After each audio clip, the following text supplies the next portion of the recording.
Mindset 2. Identify the big plan. Complementing your big mindset is having a big plan.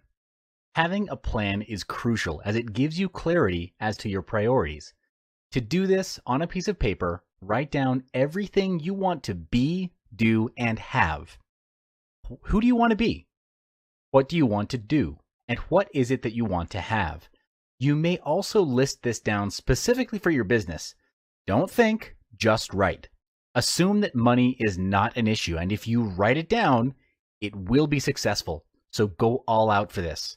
Pause this video, take 15 minutes, and do it now. Yes, now. Next, look at your full list and cross out goals that mean little to nothing to you personally. What I mean by that is if it doesn't excite you, move you, or scare you, cross it out because it would do little to nothing to challenge you to grow.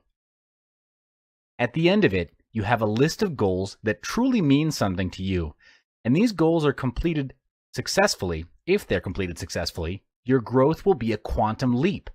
To bring these goals into reality, set a time frame for that goal to be accomplished. Goals and dreams that are not acted upon are just wishes, or words and pictures on a piece of paper at best. For example, your business goal is to grow the business by 30% by setting up 3 more branches within 9 months' time.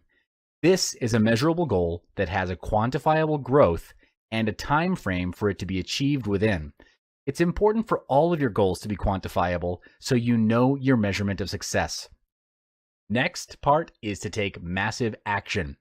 In the pursuit of taking action, you need to be mindful and self-aware of your actions. Are your actions effective and efficient? Are these actions taking you closer or further away from your goal? Track your daily actions in a productivity planner for greatest effect.